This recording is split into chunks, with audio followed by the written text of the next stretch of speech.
ఏం తుగ్లక్ బ్రో, గత 4.5 సంవత్సరాలుగా ఆంధ్ర రాష్ట్ర ప్రజల జీవితాలతో ఆడుకున్నది సరిపోలేదా?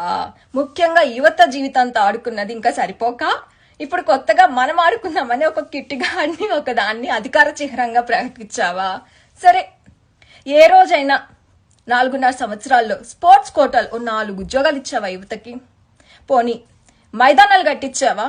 పోనీ ఫ్రీగా వర్కౌట్స్ చేసుకోవడానికి పార్క్స్ లోనే ఇంకెక్కడైనా ఎక్విప్మెంట్ ఏమన్నా సదుపాయాలు ఏమన్నా కల్పించావా? లేదే. పోనీ పౌష్టికాహారం ఏమైనా ఇచ్చావా? అది కూడా లేదే. ఇప్పుడు నువ్వు వచ్చి నేను యువతను ఉద్ధరించేస్తాను అంటే ఎలా నమ్ముతారు తుగ్లక్ బ్రో? మన రాష్ట్రంలో ఉన్న స్టేడియంస్ నేనాడన్నా పట్టించుకున్నావా? అవి ఎలాంటి పొజిషన్లో ఉన్నాయో తెలుసా నీకు?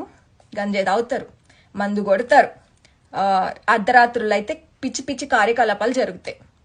అవన్నీ వదిలేసి ఇప్పుడు వచ్చి కరెక్ట్గా ఎలక్షన్స్కి 4 నెలల ముందు మనం ఆడుకుందాం అని ఒక కిట్టిగాని వదిలేస్తే జనాలు, ముఖ్యంగా యువత నమ్ముతారని ఎలా అనుకుంటున్నావు?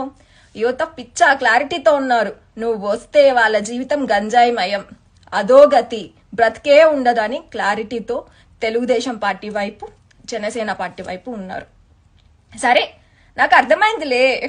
స్కీములందు మా తుగ్లక్ బ్రో స్కీములు వేరయ్యా, స్కాములందు మా తుగ్లక్ బ్రో స్కాములు వేరయ్యా. విశ్వదాభిరామ, ఆంధ్ర రాష్ట్ర యువతకి ఏంట్రా ఈ కర్మ అంటే, ఈ కిట్టుగాడి పేరుతో మనం ఆడుకుందాం అనేసి కాంట్రాక్ట్లు ఇచ్చుకోవాలి మన కుటుంబంలో ఒకరికి. ఇచ్చావు కదా, కోట్లు కోట్లు దండుకోండి అని చెప్పి. ఆ కిట్టుగాడి బొమ్మలో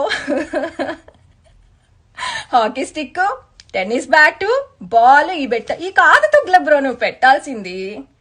కాలికి కోడి కత్తి, చేతిలో ఒక గొడ్డలి, అవి పెట్టి బాగా వేస్తారు నీ కోట్లు.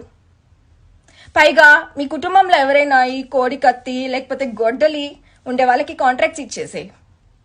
ఇంకా 1,00,000 కోట్లు దండుకోవచ్చు, అసలు స్కాములు చేసేసుకోవచ్చు. తుగ్లక్ బ్రో నువ్వు ఏమైనా సూపర్.